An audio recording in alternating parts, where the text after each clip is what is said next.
je vais immédiatement procéder à la présentation de la troisième conférencière de notre séance. Alors, il s'agit de Devika Vijayawan. Alors, Devika a été, il y a plusieurs années, étudiante de Guy Poirier, que je salue. Donc, elle est professeure adjointe à la division d'études françaises à l'Université de Calgary. Ses recherches portent principalement sur la littérature de voyage au XVIIe siècle et depuis quelques années, elle s'intéresse en parallèle au récit des missionnaires jésuites français vers les Indes orientales au XVIIe siècle. Donc, elle va nous parler ce matin de deux personnages, Jean-Baptiste Tavernier et Samuel Chapuzot. Donc, Devika, à vous la parole. Merci beaucoup, Diane, pour cette introduction et merci à la Société de m'avoir accueilli.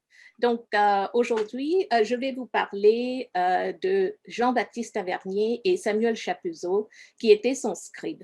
Donc, la rédaction des relations de voyage confère un nouveau statut aux voyageurs, celui de l'écrivain. Cette conception nouvelle met au jour une opposition entre l'écrivain voyageur et le voyageur écrivain. Si le premier présente une vision de l'ailleurs par la médiation de l'artifice littéraire, le deuxième fournit au lecteur une description de ses expériences exprimées dans un style simple. Que dire cependant des voyageurs qui ne savent ni lire ni écrire? Certains critiques, notamment Grégoire Holtz, démontrent que la période entre le Moyen Âge jusqu'à la fin du XVIIe siècle était une période particulièrement fertile pour la composition des récits de voyage à quatre mains. Un premier exemple qui saute aux yeux est celui de l'explorateur Nicolas Conti, un négociant qui a beaucoup voyagé en Inde. Sur le chemin de retour, il est obligé de se convertir à l'islam pour sauver sa vie et celle de sa famille. Comme pénitence pour cette apostasie, le pape Eugène IV lui demande de raconter son périple à son secrétaire Poggio Bracciolini, connu comme le Poge. Le célèbre voyageur vénitien Marco Polo a aussi eu recours à un scribe et l'histoire de la genèse de son récit est connue de tous. On aurait tort cependant de qualifier cette pratique comme étant un phénomène uniquement italien. Il est aussi apparu en France et c'est ce que montre un grand nombre des relations françaises aux Indes orientales. Si vous entendez un bruit derrière moi, je m'excuse, c'est mon chien qui essaye d'entrer. Donc, pardon. Donc, oups. OK. Pardon encore. OK. Comment expliquer le rôle du rédacteur dans la composition du récit de voyage? La réponse à cette question n'est pas claire. Si la relation de Nicolas Conti et celle de Marco Polo explicitent la présence d'une seconde main, le périple de Pirard de Laval, qui est une des premières mémoires sur l'Inde orientale en français, est caractérisé par l'anonymat du rédacteur, voire son effacement derrière la figure du voyageur. Dans cette présentation, je vais me pencher sur le cas spécifique de Jean-Baptiste Tavernier, un voyageur qui s'embarque vers les Indes orientales au XVIIe siècle. Tavernier est à la limite de l'analphabétisme et l'écrivain Samuel Chapuzot lui prête sa plume avec beaucoup de méfiance car il trouve cette pratique d'écriture à quatre mains et, je cite, déshonorante. Ainsi, l'anonymat de Chapuzot devient une stratégie pour masquer la réticence que le rédacteur ressent envers sa besogne. Pourtant, Chapuzot avait déjà laissé son empreinte à titre de scribe, rédacteur, ghostwriter. Alors, pourquoi ne voulait-il pas collaborer avec Tavernier? La réponse réside dans la manière dont le voyageur présente le sous-continent indien et ce qui risquait d'attirer des représailles pour le voyageur et son scribe. Donc, avant d'entrer dans les détails, je fais une petite digression pour vous donner la biographie de Tavernier. Et voilà. Donc, qui est Jean-Baptiste Tavernier? Il y a une grande obscurité qui entoure la famille Tavernier. Le père du célèbre voyageur, qui s'appelait Gabriel, était originaire d'Anvers, en Belgique. Il s'installe à Paris vers 1575 avec ses deux frères à cause des persécutions religieuses qui déchiraient sa patrie. C'est dans cette atmosphère familiale que Jean-Baptiste Tavernier découvre le goût du voyage. Il est né en 1605. De ses 25 premières années, nous connaissons seulement ce que Tavernier nous a appris dans le dessin de l'auteur, espèce d'autobiographie qu'il a mis en tête de ses 6 voyages. On n'y trouve aucun renseignement ni sur son enfance, ni sur les études qu'il a pu faire, mais comme il a quitté la maison paternelle à l'âge de 15 ans, on pourrait conclure que ses études n'étaient pas très avancées. Il est voyageur avant tout et la vie ne commence pour lui que lorsqu'il entreprend son premier voyage. Et je cite, il écrit en effet dans ses mémoires, « Si la première éducation est comme une seconde naissance, je puis dire que je suis venu au monde avec le désir de voyager. Les entretiens que plusieurs savants avaient avec mon père sur les matières de géographie, qu'il avait la réputation de bien entendre et que tout jeune j'écoutais avec plaisir, m'inspirait de bonheur, le désir d'aller voir une partie de pays qui m'était représentée dans les cartes où je ne pouvais alors me lasser de jeter les yeux. Jean-Baptiste Tavernier se rend aux Indes orientales entre 1630 et 1668 en tant que marchand d'étoffes et de pierres précieuses. Durant ces 6 voyages, il traverse plusieurs fois la Turquie, la Perse et les Indes orientales. De retour de ses pérégrinations, Tavernier passe par Genève où il se lie d'amitié avec Samuel de Chapuzot et le voyageur lui demande de rédiger ses mémoires. Les mémoires qui s'intitulent, le titre est un peu long, les 6 voyages de Jean-Baptiste Tavernier, écuyer, baron d'Aubonne, qu'il a fait en Turquie, en Perse et aux Indes orientales pendant l'espace de 40 ans, commencent à paraître en 1676. Alors, écrire le voyage au XVIIe siècle, comme le dit Franck Lestringan, est une tentative de concilier 2 composantes fondamentales de tout récit d'itinéraire, l'inventaire et l'aventure. Qu'il s'agisse d'un simple journal de bord, d'une relation de missionnaire ou d'un rapport d'ambassade, le voyage est primordialement vu comme le compte-rendu d'une enquête menée dans une autre partie du globe. Les voyageurs, à travers leurs écrits, exposent les singularités qui servent à compléter les connaissances encore lacunaires des terres lointaines. Mais, comme le soutient aussi Lestringan, écrire le voyage, n'est-ce pas d'abord et avant tout raconter un voyage? Je cite Lestringan ici. En effet, cette ambivalence est inhérente au genre lui-même. À une époque où le voyage est plein de risques et de surprises, la relation se lit parfois comme un roman d'aventure. Dans les voyages de Tavernier, la valeur purement informative occupe une place importante. Notre voyageur ne néglige guère de parler des curiosités animales et végétales qui piquent son intérêt. Et comme exemple, vous voyez cette première anecdote de la curiosité indienne. Et là, il mentionne les oiseaux de paradis qui, d'après les discussions savantes de la Renaissance et du XVIIe siècle, n'avaient pas de pattes. Tavernier affirme le contraire et utilise son expérience pour le prouver. Et comme vous pouvez lire sur le diaporama, j'ai encore une remarque à faire sur ce sujet de l'oiseau de paradis. Cet oiseau qui est fort friand des noix de muscade ne manque pas de venir s'en saouler dans la saison. Comme cette noix est forte, elle enivre ces oiseaux et les fait tomber morts sur la place et aussitôt les fourmis dont le pays est plein viennent manger les pieds. C'est de là que vient ce que l'on dit d'ordinaire qu'on n'a jamais vu d'oiseau de paradis avec des pieds, ce qui n'est toutefois pas absolument véritable. La règle de la vue et celle de l'expérience permettent d'exclure les histoires merveilleuses ou les témoignages douteux. C'est le cas, par exemple, du rhinocéros indien qui, pendant longtemps, évoque l'effroi et la répulsion dans la psyché occidentale. Oui. Tavernier, qui voit cet animal dans un champ, se rend compte que ce n'est qu'un herbivore qui ne pose aucun danger aux êtres humains. Et donc, de nouveau, cette citation À moitié chemin, on passe par Gyanbad, qui est une ville en Inde, proche de laquelle on traverse un champ de millet où je vis un rhinocéros qui mangeait des cannes de ce millet qu'un petit garçon de 9 ou 10 ans lui présentait. M'étant approché, il me donna aussi des épics de millet et à l'instant, le rhinocéros vint à moi, ouvrant la bouche par 4 ou 5 fois, je lui en mis dedans et quand il avait mangé, il continuait d'ouvrir la bouche afin qu'on lui en donnât davantage. Ces anecdotes qui relèvent du témoignage oculaire de notre voyageur côtoient pourtant avec des récits topiques. Comme exemple, je cite cette anecdote sur la fourberie des brahmanes ou les prêtres hindous. Donc, il décrit cet incident où il visite un temple et il dit, lorsque nous fûmes, il y avait une femme qui, depuis 3 jours, était dans le temple sans en sortir, demandant de temps en temps à l'idole, puisqu'elle avait perdu son mari, ce qu'elle ferait pour élever ses élevés enfants et pour les nourrir.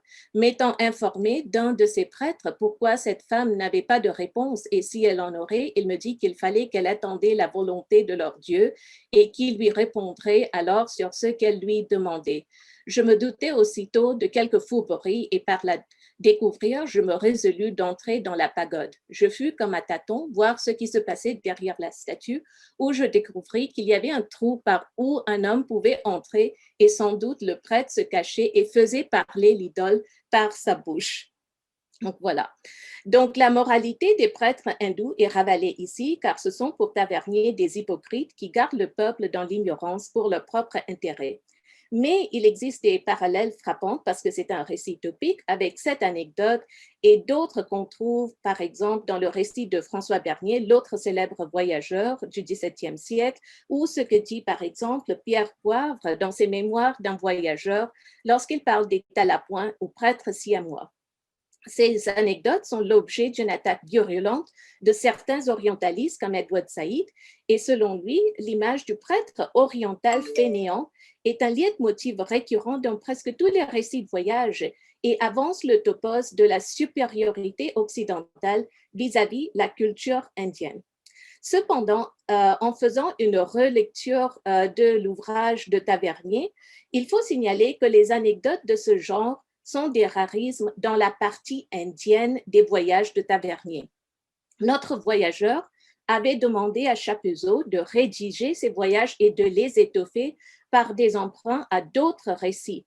Mais ces ajouts des passages sont réservés pour les autres pays que Tavernier a visités, notamment la Perse et la Turquie. En effet, le théologien anglais Hugh Rose accuse Tavernier d'avoir copié certains passages de son voyage en Perse des mémoires du père Gabriel de Chinon qui ont été publiés à Lyon en 1671. En ce qui concerne l'Inde, Tavernier dit que c'est l'impératif de nouveauté qui commande la publication de son récit de voyage. Ainsi, Tavernier, dans la deuxième partie de sa relation, précise, et je cite, « Plusieurs ayant écrit de la qualité des Indes et du génie des Indiens, je passerai à des matières plus considérables et moins connues. » Ces matières moins connues consistent à présenter l'Inde comme un pays de grande richesse. Comme preuve, j'offre cet extrait suivant qui décrit le célèbre trône du pont sur lequel s'assoit l'empereur de l'Inde. Et je ne vais pas tout lire pour gagner du temps, mais vous pouvez voir dans la description qu'il y a des références aux diamants, des perles et d'autres pierres précieuses comme le saphir bleu, le corps d'or émaillé avec quelques pierres et ayant un gros rubis au devant de l'estomac, etc. Donc, il y a cette description assez luxueuse du trône de l'empereur. Dans le deuxième extrait que je vous présente, Tavernier parle de la pratique de peser l'empereur le jour de son anniversaire. Et là, il dit, je fus spectateur de cette grande fête qui commence le 4e du novembre et qui dure 5 jours. C'est au temps de la naissance du roi auquel on a accoutumé de le peser et s'il arrive qu'il pèse plus que l'année précédente, la réjouissance en est bien plus grande. Quand il a été pesé, tous les grands du royaume viennent le saluer et lui faire des présents. Et de nouveau, tant en diamants, rubis, émeraudes, perles et argent et autres étoffes. Donc, les deux descriptions montrent que la représentation de la personne de l'empereur est un tableau qui est fondé sur l'hyperbole. L'utilisation des mots comme revêtu d'or, l'évocation fréquente des pierres précieuses comme quantité de diamants, de rubis, d'émeraudes et même les saphirs bleus, créent cette image d'opulence qui aide à propager l'idée de la grande richesse des Indes orientales. Qui plus est, la description de Tavernier semble suggérer que l'Inde au XVIIe siècle devrait être considérée comme légale, plutôt comme un autre inférieur aspirant à l'approbation des Français. Une lecture approfondie nous permet aussi d'établir des parallèles entre le roi Soleil et l'empereur moghol Shah Jahan. Nous savons que Louis XIV est très conscient de ces démonstrations visuelles d'opulence et de luxe. L'historienne Joan de Jean, dans son livre Essence of Style, How the French Invented High Fashion, Fine Food, Chic Cafés, Style, Sophistication and Glamour, réitère cette idée et affirme que lui a utilisé des diamants et, je cite, pour montrer qu'il était le plus puissant du monde. Les descriptions de Tavernier, on peut oser conclure, semblent attester que les empereurs moghols ont développé et exploité l'association entre diamants et pouvoir bien avant Louis XIV. Tavernier fournit également à ses lecteurs une description historique et politique de l'empire du Grand Moghol. La deuxième partie de son ouvrage démarre en effet avec cette affirmation: les Moghols gouvernaient à présent l'Hindustan, le pays des hindous. Shah Jahan, l'empereur, était le descendant de Tamerlan, le roi de Tartarie. Le pays était donc sous la domination d'une dynastie d'origine étrangère. Fin de citation. L'empereur avait 4 fils qui aspiraient tous à la couronne. Le voyageur brosse le portrait de ses 4 prétendants à la couronne impériale. Par exemple, Dara, le fils aîné, et il dit, ne manquait pas de bonne qualité, il était doué pour la conversation, mais ce qui est intéressant, il dit qu'il prêchait la doctrine de la tolérance, avait un profond respect pour toutes les religions et que le prince était lié d'une amitié intime avec un père jésuite qui s'appelait Buzet. Sultan Suja, le deuxième fils, avait un tempérament semblable à celui de Dara, qui était le fils aîné, mais c'était un débauché. Donc, je ne vais pas lire la description de tous les 4 fils, mais il est intéressant de noter que dans la description des prétendants à la couronne, le mot qui revient le plus fréquemment sont doctrine de tolérance, profond respect pour toutes les religions, lié d'une amitié avec père jésuite. En mettant l'emphase sur ces mots, Tavernier voulait attirer l'attention de ses lecteurs, et ça c'est mon interprétation personnelle, sur la diversité de ce sous-continent indien, une diversité qui a trouvé sa plus grande manifestation en son pluralisme religieux. Les voyageurs aux Indes orientales ont souvent souligné à quel point les diverses populations religieuses coexistaient en Inde. La France du XVIIe siècle, par contre, était témoin de l'érosion de tout progrès vers la tolérance religieuse qui avait été acquis quand Henri IV avait promulgué l'édit de Nantes en 1598. Je ose conclure donc que cette description d'apparence anodine cache un message implicite où la diversité et la tolérance de l'Inde est contrastée avec l'intolérance religieuse du règne du roi Soleil. Et c'est précisément pour ces raisons que ce travail de rédaction avait tant rebuté Chapuzot. Ainsi, le choix de rester dans l'ombre découle plutôt de l'horizon idéologique de Samuel Chapuzot. Le rédacteur est un esprit encyclopédique et un polygraphe prolifique. Il aspirait à une carrière littéraire, mais cette vocation créative doit faire face à des difficultés qui découlent de son adhésion au protestantisme. En effet, 2 de ses livres, les livres de Chapuzot, L'Europe vivante et l'Allemagne protestante, qu'il a publiés en 1669 et 1671, sont censurés par l'Église catholique pour la simple raison qu'ils contenaient les descriptions des religions principales de l'Europe. La collaboration avec Tavernier, qui était lui-même un protestant, risquerait donc de le qualifier comme étant anti-monarchique et il ne voulait pas être vu comme étant anti-monarchique. Et c'est pour cette raison que Chapuzot, qui avait déjà laissé son empreinte à titre de ghostwriter, semble avoir résisté à la requête de Tavernier. Les voyages de Jean-Baptiste Tavernier critiquent subtilement le règne de Louis XIV et Chapuzot ne voulait pas associer son nom à cette participation qu'il trouvait préjudiciable. Pour conclure, Jean-Baptiste Tavernier, comme beaucoup de voyageurs de son temps, est un écrivain occasionnel et il fait appel à un rédacteur pour écrire le voyage, comme c'était la pratique durant cette époque. La grande constante de cette écriture en ce qui concerne les récits de voyage français vers les Indes orientales est l'effacement du rédacteur derrière la figure du voyageur. Je constate que le désir du script de rester dans l'ombre ne peut se réduire à une ou deux raisons. Par exemple, si on prend le récit de voyage de Pirard de Laval, Pierre Bergeron, qui était le rédacteur, pour lui, écrire consiste à faire service au roi en promettant à son ambition expansionniste richesse et espace nouveaux à conquérir. Les différentes éditions du voyage de Pirard de Laval aux Indes orientales démontrent comment les ajouts et les coupures des passages avancent les objectifs éditoriaux de ce rédacteur.